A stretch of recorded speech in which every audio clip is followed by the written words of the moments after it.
who are standing in the back, if you'd like, there are a few seats down here. We're not going to take up a collection, so or there are seats there, or there are seats outside of the umbrella. It is now my honor to introduce Governor Daniel Malloy. Governor Malloy has demonstrated a strong commitment to putting Connecticut's fiscal house in order while protecting our most vulnerable citizens.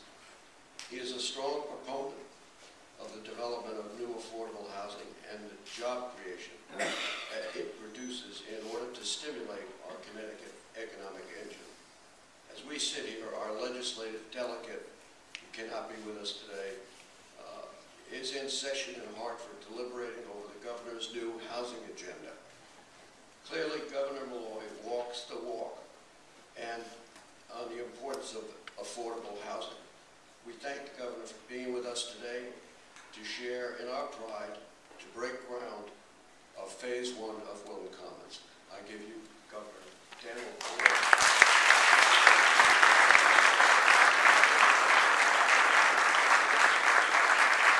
Nice to be with all of you. It's a great honor to have been invited and to participate in this event.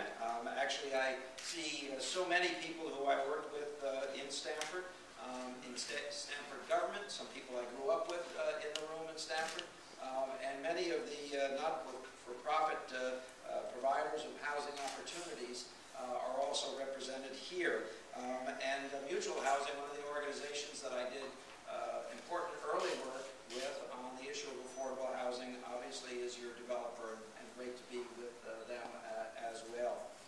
This is an important day in the history of Wilton, and quite frankly, in the history of Connecticut.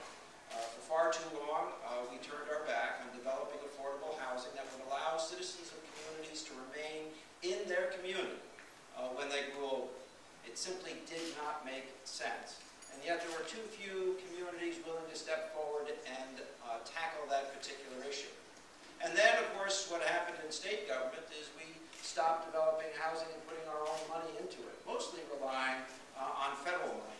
In fact, we went from a high of about $130 million a year invested in developing affordable housing to a low in the last few years of $0 to $6 million. We're trying to bring that back so that more events like this one, representing these initial 51 units in Wilton, can spring up in other communities so that our citizens feel good about staying in the communities in which they raise their families with respect to senior housing or affordable housing for policemen and firemen and teachers in our cities and urban areas, or supportive housing for those who actually need built-in services in housing. These are important investments that Connecticut can help other communities make on an individual, case-by-case basis, being supported by local communities. It's one of the reasons why we're committing upwards of $500 million to the development of housing. It's one of the reasons that this is the first year that we've set aside first year in 13 years, that we've set aside millions of dollars to develop congregate housing for the frail elderly. It's one of the reasons that we're championing a broader spectrum of housing opportunities throughout the state in communities that are inviting of it. I think George made an important note that the 10 years spent were not simply in getting state government to listen to you, George. It was moving the community forward to embrace this concept. And of all of your accomplishments in connection with this project, perhaps that's the most important of your accomplishments, and one which I'm sure your family, who are so well represented here, appreciate about your hard work. Bottom line is, this is great for everybody in Wilton. Frees up units of housing that will otherwise be occupied by people who are working and raising families.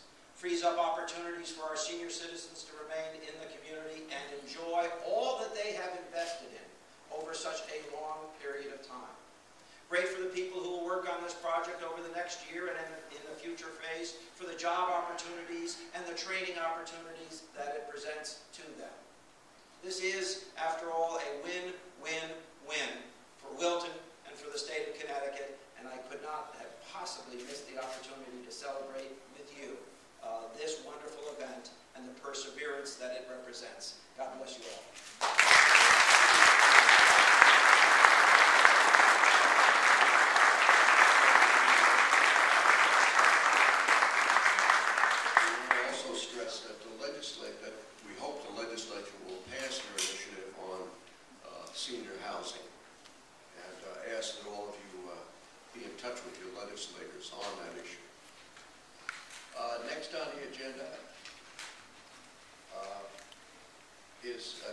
Smith. Now, Catherine is the Commissioner of the State of Connecticut Department of Economic and Community Development.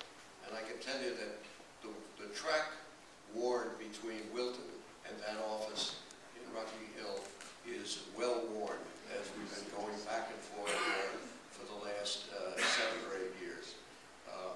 Thank you very much for coming, and I introduce Catherine Smith.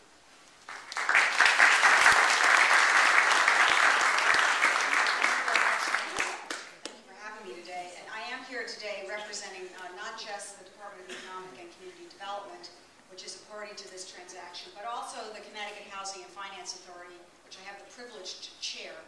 And I will say that between those two organizations, they have partnered beautifully on this project. But even more important, I think, and the governor just mentioned this, is the support that's local in this town. And it's not every day you see a project where not only is the town donating the land to make it happen, but there's so much local contributions as well to make an effort like this work. And so congratulations to all of you. The other great thing about this project I wanted to mention, not only does it do wonderful things for the seniors in the community, as the governor described, but it's a great example of transit-oriented development as well. Because one of the things we want to make sure is as we go forward in life, we are able to get to and from where we need to go without necessarily having to drive automobiles. And this is a great example of being within very short distance of a train station and other forms of travel and transportation. So a really well-placed, well-thought-through project. We're very anxious to see the second phase go through, and we'll work diligently with the town to find a way to make that happen. And last but not least, I just wanted to say that I think this is a shining example of the kind of work we hope to accomplish.